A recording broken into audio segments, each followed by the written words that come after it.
Subscribe பண்ணுங்க. அப்படியே பக்கத்துல இருக்க பெல் ஐகானையும் பிரஸ் பண்ணுங்க. சிம்ம ராசி ஆவணி மாத ராசி பலன்கள். சிம்ம ராசிக்காரர்களுக்கு ஆவணி மாதத்தில் தடைகள் விலகும், நற்பலன்கள் அதிகரிக்கும். ஜென்ம ராசி என்பது சிம்ம ராசி என்பதால் அதில் சூரிய பகவான் ஆட்சி பெறுகின்ற மாதம் என்பது ஆவணி மாதம். சுக்கிரனுடன் சேர்ந்து 2 கிரகங்களும் உங்கள் ராசியிலே சஞ்சாரம் செய்து 1 மாத காலத்தில் தடைகளை விலக்கி நற்பலன்களை அதிகமாக தரக்கூடிய மாதமாகவே இருக்கும். கோபத்தை தவிர்த்தால், அது மட்டும் இல்லாமல் அவசரத்தை தவிர்த்தால் உங்களுக்கு இருக்கக்கூடிய பல வகையான குழப்பங்களிலிருந்து நிதானமாக சிந்தித்தால் நற்பலன்கள் அதிகமாக பெறலாம். சிம்ம ராசிக்காரர்களுக்கு ஆவணி மாதத்தில் பலன்களை பற்றி அறிந்து கொள்வதற்கு முன்பதாக சந்திராஷ்டம தினங்களை தெரிந்து கொள்வது மிகவும் உதவியாக இருக்கும். சந்திரன் 8ஆம் இடத்தில் சஞ்சாரம் செய்யக்கூடிய நாட்கள் சந்திராஷ்டம நாட்கள். இந்த சந்திராஷ்டம நாட்களில் பொறுமையாக இருக்க வேண்டும், அவசரம் கட்டாயமாக இருக்கக்கூடாது. ஏன்னு கேட்டிங்கன்னாக்கா, சிம்ம ராசிக்காரர்களுக்கு மிகவும் கெடு பலன்களை தரக்கூடிய கிரக அமைப்புகள் ராஜ கிரகங்களால் இருப்பதினால், அது என்ன ராஜ கிரகம் கேட்டிங்கன்னாக்கா, குரு 10லே இருப்பது, கேது 2லே இருப்பது, ராகு 8லே இருப்பது, கண்டக சனியாக சனி பகவான் இருப்பது. இந்த காலகட்டங்கள் என்பது மிகவும் கெடு பலன்களை தரக்கூடிய கிரக அமைப்புகள். ஆனால் உபகிரகங்கள் என்று சொல்லக்கூடிய சூரியன், சந்திரன், செவ்வாய், புதன், சுக்கிரன், இந்த கிரகங்கள் உங்களுக்கு சாதகமான நிலையில் இருப்பதினால் இம்மாதத்தில் நற்பலன்கள் என்பது அதிகரிக்கும். சரி, சந்திராஷ்டம தினங்களை பார்க்கலாம். 21/8/2024 ஆவணி மாதம் 5ஆம் தேதி புதன்கிழமை இரவு 11:10 மீன ராசியில் சந்திர பகவான் சஞ்சாரம் செய்யும் போது சிம்ம ராசிக்காரர்களுக்கு சந்திராஷ்டமம் ஆரம்பம் ஆகும்.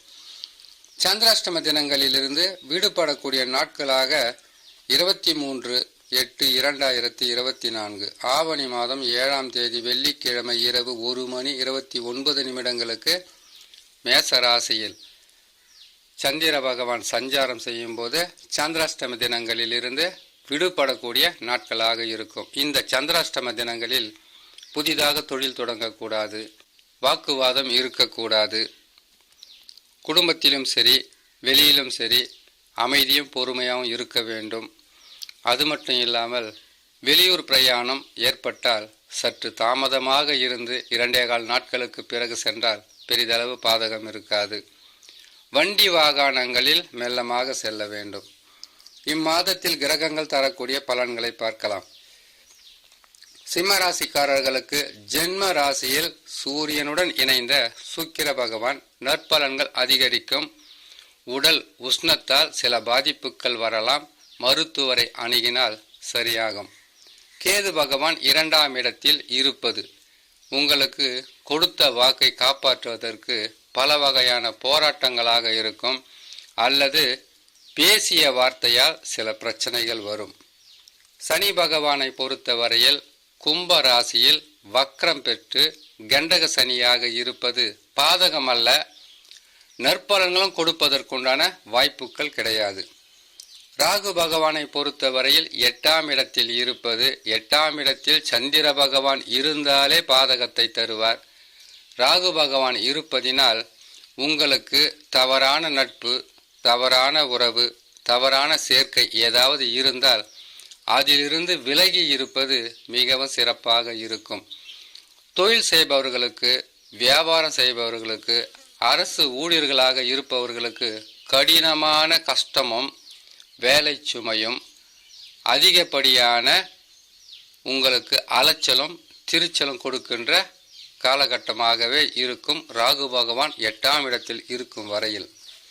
அடுத்ததாக குருவுடன் இணைந்து செவ்வாய் பகவான் 10ஆம் ராசியில், அதாவது உங்களுக்கு 10ஆம் ராசி என்று வருவது ரிஷபம். ரிஷப ராசியில் 2 கிரகங்களும் இருப்பதினால் உங்களுக்கு செய்யும் தொழிலில் அதிகப்படியான வேலை சுமை இருக்கும். குடும்பத்திற்காகவும் அல்லது உங்களுடைய தொழிலை காப்பாற்றிக் கொள்வதற்காகவும் முயற்சிகள் என்பது அதிகமாக எடுக்கக்கூடிய மாதமாகவே இருக்கும். இம்மாதத்தில் புதனை பொறுத்தவரையில் 2ஆம் அதிபதியாக வரக்கூடிய புதன் பகவான் 12ஆம் ராசியில், அதாவது கடக ராசியில் அமர்ந்திருப்பதினால் எதிர்பார்த்த உங்களுக்கு வரக்கூடிய காசு பணமாக இருந்தாலும் அல்லது நல்ல பதில்களாக இருந்தாலும் சற்று தாமதித்து நல்ல நிலையில் உங்களுக்கு கிடைத்து சந்தோஷம் அடையலாம். 4 கிரகங்களும் பாதகமாக இருப்பதினால் மிக கவனமாக ஒவ்வொரு நாளும் சிந்தித்து செயல்பட்டால் பெரிதளவு பாதகம் இல்லாமல் சாதக பலன்களை பெறலாம் என்று சொல்லி இன்னொரு நல்ல பதிவில் உங்களை நான் சந்திக்கிறேன். நன்றி, வணக்கம். மேலும் தகவலுக்கு எங்கள் சேனலை மறக்காம சப்ஸ்கிரைப் பண்ணுங்க. நன்றி.